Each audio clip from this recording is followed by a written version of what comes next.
એક તરફ સમગ્ર રાજ્યમાં ક્ષત્રિય આંદોલને જોર પકડ્યું છે। ક્ષત્રિય આંદોલનની અસર ભારતીય જનતા પાર્ટીના ઉમેદવારો સામે દેખાઈ આવી રહી છે। ભારતીય જનતા પાર્ટીના ઉમેદવારો ક્ષત્રિયોને મનાવવા માટે એડી ચોટીનું જોર લગાડી રહ્યા છે। તેવામાં વડોદરાની વાઘોડિયા બેઠક પર કોંગ્રેસ અને ભાજપના બંને ઉમેદવારો ક્ષત્રિય છે।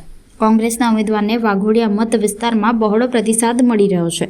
આજરોજ વડોદરાની વાઘોડિયા બેઠક પર કોંગ્રેસના ઉમેદવાર કનુભાઈ ગોહિલ અને કોંગ્રેસના સાંસદ પદના ઉમેદવાર જસવંતસિંહ પડિયાર દ્વારા વાઘોડિયાના આમોદર ગામથી ભવ્ય રેલીનું આયોજન કરવામાં આવ્યું હતું। આમોદર ગામથી નીકળેલા કોંગ્રેસની આ પ્રચાર યાત્રાને આસપાસના ગ્રામજનોએ આવકાર આપી સ્વાગત કર્યું હતું।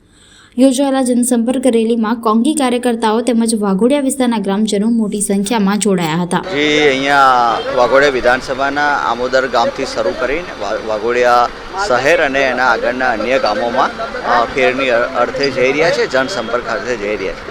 સૌ આગેવાનો કાર્યકરો વાઘોડિયાના સાથે વડોદરા ગામિયાના પણ આગેવાનો કાર્યકરો જોડાયા છે। પૂર્વ ધારાસભ્ય શ્રી મંગળસિંહ હોય, તાલુકા કોંગ્રેસ સમિતિના પ્રમુખશ્રી હોય, તાલુકા પંચાયતના સદસ્યો અને અન્ય સૌ આગેવાનો જોડાયા છે। વાઘોડિયા વિધાનસભા વિસ્તારમાં આજે આમોદરથી ચાલુ કરી અને અમે વાઘોડિયા ગામમાં ફરવાના છે પૂરી રૂટમાં, અને જંગી મેદની અમારી સાથે જોડાઈ છે અને પૂરા ઉત્સાહથી લોકો આવી રહ્યા છે।